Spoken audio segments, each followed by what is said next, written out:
Bonjour à tous et bienvenue sur Tech Flash, la chaîne de l'actualité technologique. Aujourd'hui, on va parler de la possible interdiction de la livraison des courses dans les villes.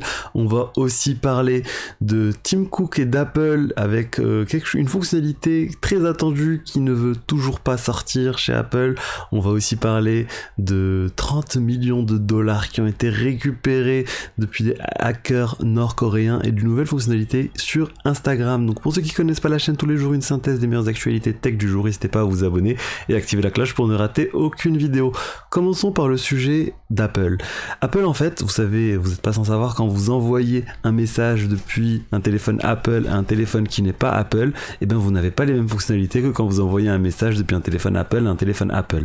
Via e-message, on peut envoyer des images, des vidéos et tout ça très simplement, alors que quand on envoie un autre téléphone qui n'est pas Apple, c'est beaucoup plus compliqué. Vous ne savez même pas si le message a été lu ou non quand vous envoyez en dehors d'e-message. Et en fait, Tim Cook a été interrogé sur le fait d'introduire cette capacité d'envoyer des messages entre des images, des vidéos, entre des téléphones Apple, des téléphones non Apple, sans passer par des applications tierces de type WhatsApp, etc. Donc vraiment de manière native au téléphone.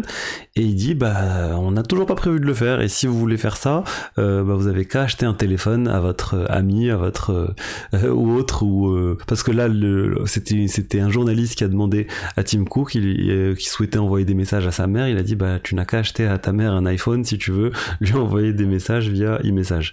Donc il est assez direct et en gros on n'a pas suffisamment de demandes pour développer cette fonctionnalité d'interopérabilité. C'est quelque chose qui existe déjà, ça s'appelle le protocole RCS, ça existe, ils pourraient le faire très simplement Apple, mais ils n'ont pas envie parce qu'ils préfèrent garder les gens au sein de l'écosystème Apple, que chaque personne qui a un Apple soit incitée à rester sur cet écosystème et à échanger facilement avec les personnes qui ont des téléphones Apple.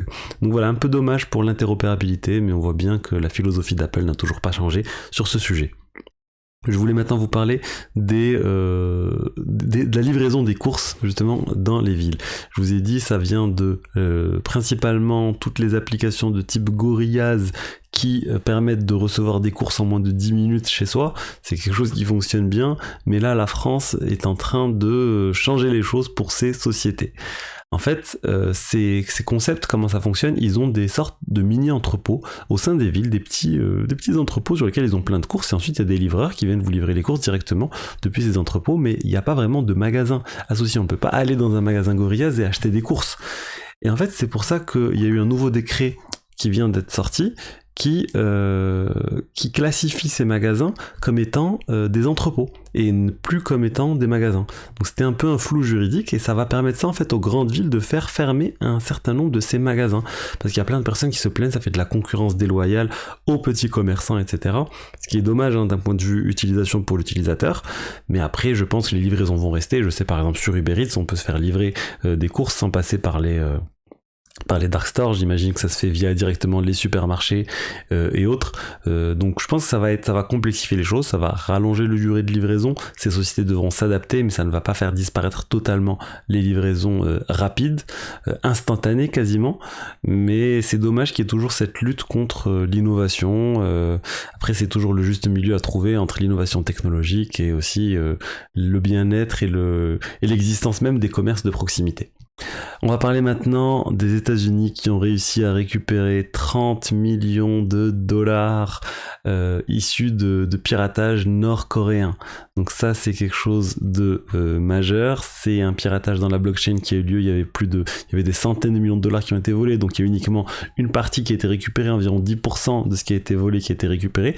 Mais c'est quand même majeur. On voit bien que les hackers, au final, ils n'arrivent pas à garder tout l'argent. Il y a vraiment des investigateurs, des personnes qui investiguent et qui arrivent à retrouver grâce à la blockchain qui est derrière les fonds et malgré les tentatives de blanchiment des hackers. Donc ça c'est bravo pour avoir récupéré cet argent.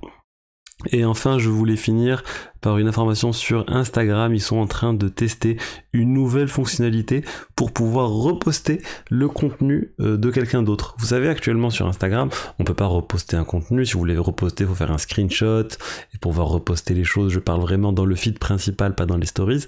Et donc là, ils veulent essayer de trouver une solution. Ils vont tester. C'est pas sûr qu'ils vont implémenter le sujet, mais ça arrive. Ça arrive bientôt. Vous allez pouvoir reposter les choses, comme vous pouvez déjà le faire sur Facebook, sur Twitter, les retweets, etc. etc. Ça arrive potentiellement sur Instagram. Moi, j'ai peur que ça pollue en fait davantage le flux Instagram. J'aimais bien comme ça, c'était un peu plus propre. Il y avait principalement du contenu qu'on a créé nous-mêmes sur Instagram par rapport au contenu des autres. Mais bon, c'est ce que les utilisateurs veulent et Instagram va tester pour voir si ça change quelque chose. Donc voilà, c'était tout pour les actualités technologiques du jour. J'espère que le contenu vous a plu. Si c'est le cas, n'hésitez pas à vous abonner, à liker et à commenter. Et je vous dis à demain pour la suite. Au revoir.